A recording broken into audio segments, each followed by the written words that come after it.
అందరికీ నమస్కారం. నేను మీ నాగమణి.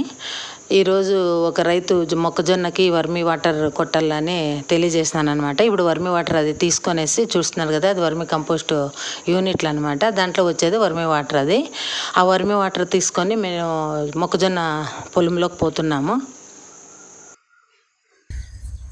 చూడండి, ఇది ఇట్లా రంధ్రాలు తిన్న పురుగులు, తర్వాత ఇట్లా గెర్రి ఎండుకోపోయిందని దీనికి ఇప్పుడు వర్మీ వాటర్ స్ప్రే చేపిస్తున్నాం రైతుతోన.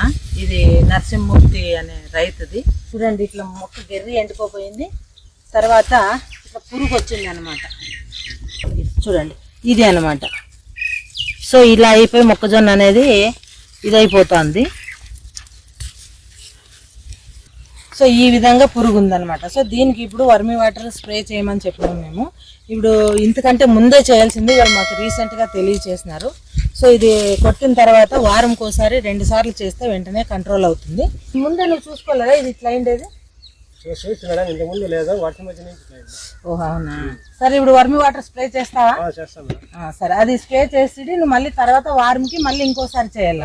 వెంటనే చేస్తేనే ఇది కంట్రోల్ అయ్యేది. ఊరికే ఒక రోజు కొట్టి మళ్ళీ కొట్టాలంటే కాదు. సరేనా?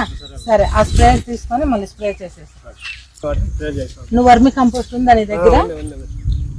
సరే, మరి ఇప్పుడు వర్మీ వాటర్ కొడతావా? సో దీనికి లీటర్కి 10 లీటర్ల నీళ్ళు కలపాలా.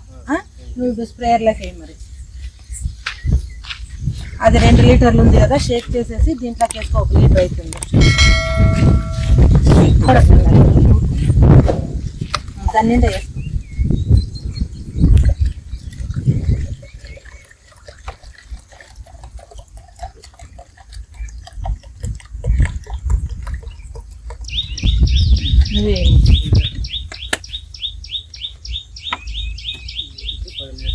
దీంట్లోకి వేసి 10 లీటర్ నీళ్ళు పోసేసి కొలితేసి.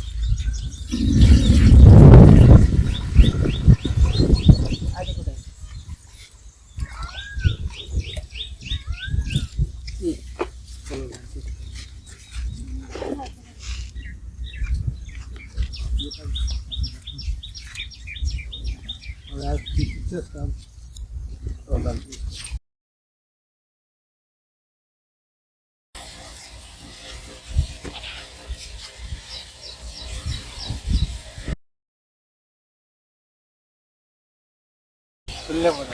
బాగా సుడి దగ్గర ఎక్కడ ఎక్కువ ఉందో అక్కడ సుడి దగ్గర స్ప్రే చేయాల.